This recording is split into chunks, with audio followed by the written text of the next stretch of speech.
சென்னை நந்தனம் YMCA மைதானத்தில் திமுக சார்பில் நடைபெற்று வரும் மகளிர் உரிமை மாநாட்டில் காங்கிரஸ் மூத்த தலைவர் சோனியா காந்தி பேசி வருகிறார். அதனை பார்ப்போம். தலைவர் கலைஞர் அவர்கள் ஒரு பன்முகத்தன்மை கொண்ட ஒரு மாபெரும் தலைவர்.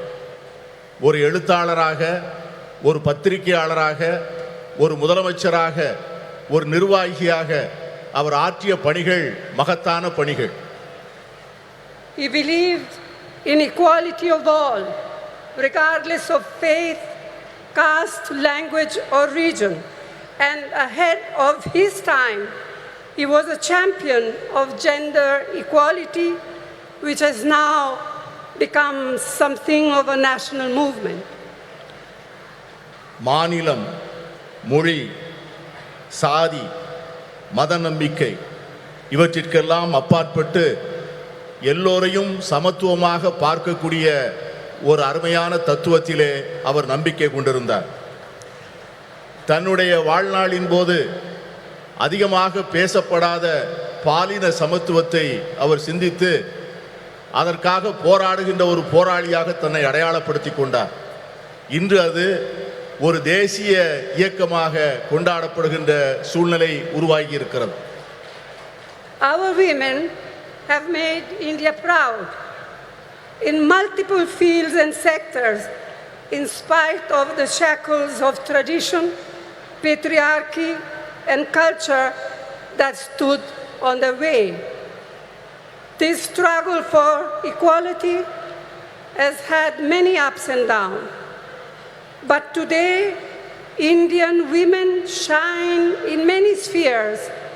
To mention just a few: science, knowledge, skills, culture, and sports, and politics, and above all, as centers of our families and leaders of people. நம்முடைய பெண்கள் இந்தியாவிலே மிக மகத்தான சாதனைகளை செய்திருக்கிறார்கள்.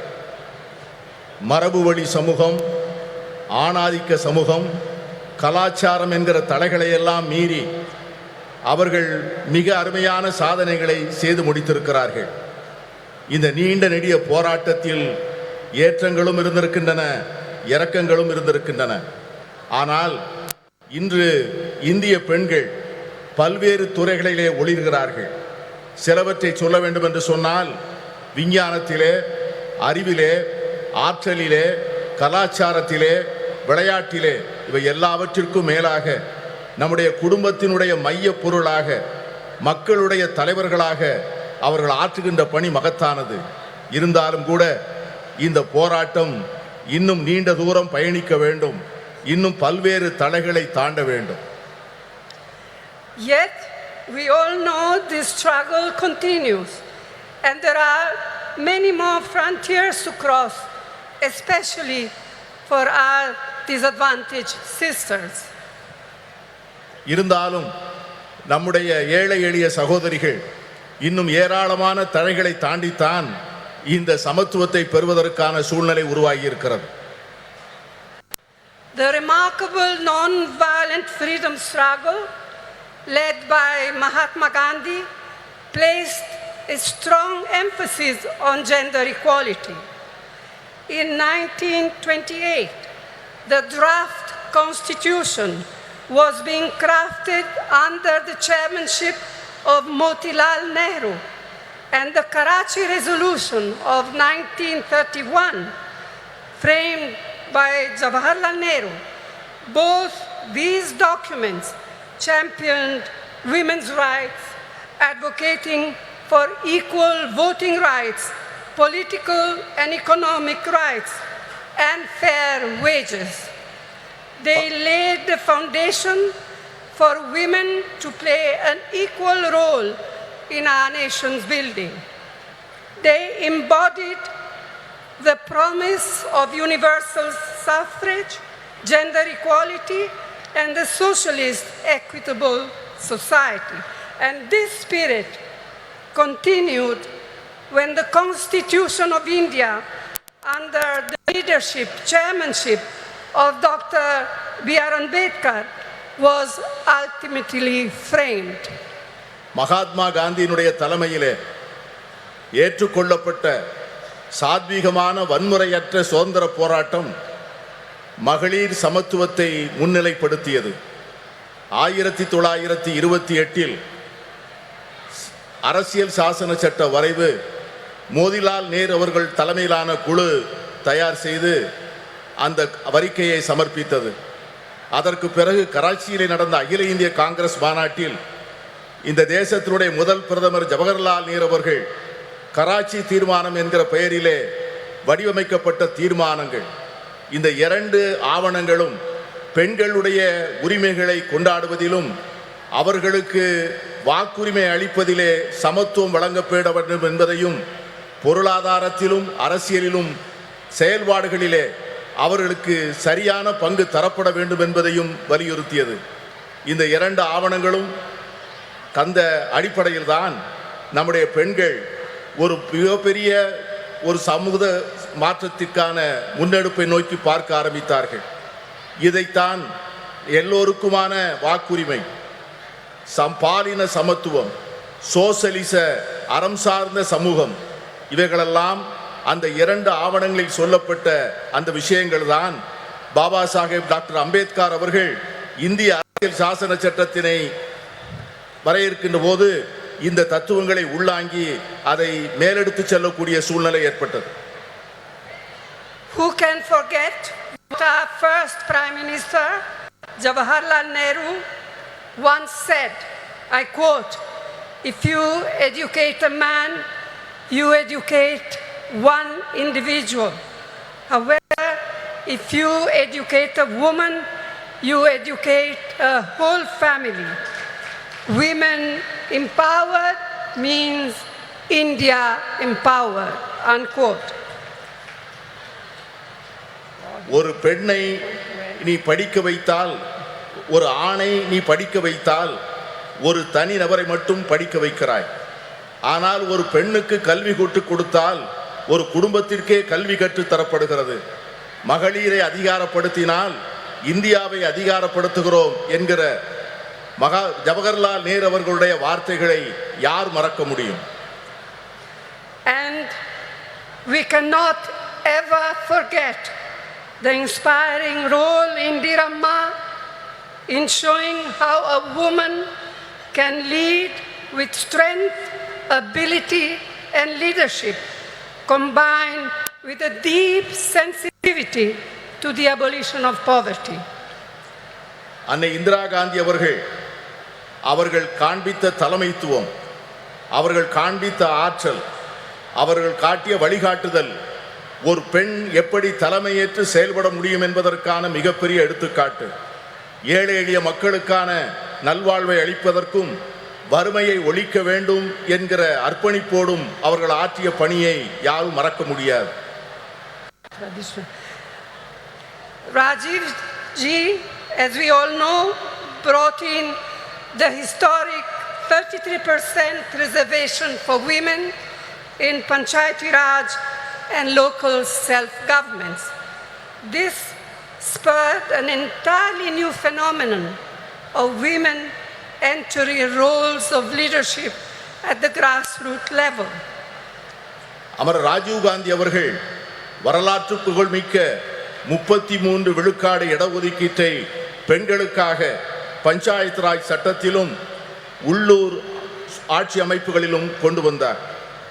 அந்த சட்ட திருத்தமானது சமூகத்தினுடைய அடித்தளத்திலே ஒரு மிகப்பெரிய மாற்றத்தை ஏற்படுத்தி பெண்களுக்கு தலைமை பொறுப்புகளை அளித்து ஒரு பெரிய சமூக புரட்சிக்கு வித்திடுகின்ற மிகப்பெரிய திட்டமாக அது அமைந்தது. It was a vital stepping stone towards the reservation on a similar 1/3 of seats in the Lok Sabha, which the Indian National Congress has pioneered in Parliament and outside. Rajiv Gandhi அவர்கள் ஏற்படுத்தி கொடுத்த 33 விழுக்காடு இடஒதுக்கீடு தான் இன்று பாராளுமன்றத்திலே மகளிருக்கு 33 விழுக்காடு இடம் ஒதுக்கப்பட வேண்டும் என்கிற சட்டத்தினுடைய முன்னெடுப்பாக அமைந்தது. இந்த சட்டத்தை நிறைவேற்றுவதற்காக இந்திய தேசிய காங்கிரஸ் கட்சி பாராளுமன்றத்திற்குள்ளே பல முயற்சிகளை மேற்கொண்டது. The Women Reservation Bill introduced by the UPA, by UPA2, was passed by the Rajya Sabha, but a lack of consensus prevented it from being passed in the Lok Sabha. Now, the Women's Reservation Bill has finally been passed due to our relentless persistence, all of us, not just Congress, our relentless persistence and effort. But as we all know, it has still a long way to come. And as Mahboobaji said, and as many of us, Member of Parliament, said in our intervention in Parliament, when is the bill now going to be implemented? In 1 year, in 2 years, in 3 years? We have no idea. Yes, I can see that some of you men are happy, but we are not. We women are not. And we are going to fight for it till we eventually get there, whether you men like it or not. மகளிர் இடஒதுக்கீட்டுக்கான சட்டம் ஐக்கிய முற்போக்கு கூட்டணி அரசால் 2010 March மாதம் 9ஆம் தேதி மாநிலங்களவையிலே நிறைவேற்றப்பட்டது. ஆனால் மக்களவையிலே ஒரு கருத்தொற்றுமையை உருவாக்க முடியாத காரணத்தினால் அந்த சட்டத்தினை நிறைவேற்ற முடியவில்லை என்று சொன்னாலும் கூட இந்த சட்டத்திற்காக நாம் எடுத்துக்கொண்ட முயற்சிகளும் நாம் கொடுத்த அழுத்தங்களும் அதிகம். இங்கே பேசிய பல்வேறு உறுப்பினர்கள் பேசியது போல இந்த சட்டம் என்றைக்கு நடைமுறைக்கு என்று அமுல்படுத்தப்படும் என்கிற ஒரு தெளிவே இல்லாத ஒரு சூழ்நிலையிலே இந்த ஆண்டா அடுத்த ஆண்டா இன்னும் சில ஆண்டுகள் கழித்தா என்கிற ஒரு நிரந்தரமற்ற தன்மையிலே இந்த சட்டம் உருவாக்கி இருப்பது நாளை வருகின்ற இந்தியா கூட்டணி வந்துதான் இந்த சட்டத்தை நிறைவேற்றி தர வேண்டிய சூழ்நிலையை உருவாக்கும் என்கிற எண்ணத்தை தருகிறது. I'm glad to be able to say here today that the government of Tamil Nadu under Thiru Annadurai and then Thiru Karunanidhi laid the foundations of incredible changes in status and opportunity for women. Today, Tamil Nadu stands as a beacon of women's equality and women's development. அறிஞர் அண்ணா அவர்களுடைய தலைமையிலே அமைந்த அரசும் அதனைத் தொடர்ந்து கலைஞர் கருணாநிதி அவர்கள் தலைமையிலே தொடர்ந்த அரசும் பெண்களுடைய வாழ்க்கையிலே பல புரட்சிகரமான மாற்றங்களையும் முன்னேற்றங்களையும் தந்திருக்கிறது. அதன் அடிப்படையில் தான் இன்று தமிழ்நாடு இந்தியாவே புகழ்ந்து கொண்டாடக்கூடிய மகளிர் உரிமைகளிலும் மகளிருடைய சமத்துவத்தையும் கொண்டாடக்கூடிய ஒரு ஒளி விளக்காக திகழ்கிறது என்று சொன்னால் அது மிகையாக. In his historic 5 terms as Chief Minister of Tamil Nadu, Thiru Karunanidhi brought the provision of reservation for women in the police way back in 1973. வரலாற்று புகழ்மிக்க 5 முறை முதலமைச்சராக இருந்த கலைஞர் அவர்களுடைய ஆட்சி காலத்தில்தான் பெண்களுடைய காவல்துறையிலே பெண்களுடைய பங்கை அவர்கள் உறுதி செய்தார்கள். இன்று தமிழகத்திலே இருக்கின்ற காவல்துறையிலே 1/4 பங்கு பெண்களாக இருப்பது எவ்வளவு பெருமைப்படக்கூடிய ஒரு செயல். Today, 1/4 of its police force, of Tamil Nadu police force, are women. இன்று இருக்கின்ற காவல்துறையினரில் 1/4 பங்கை சார்ந்தவர்கள் பெண்கள் என்கிற சூழ்நிலை இருக்கிறது.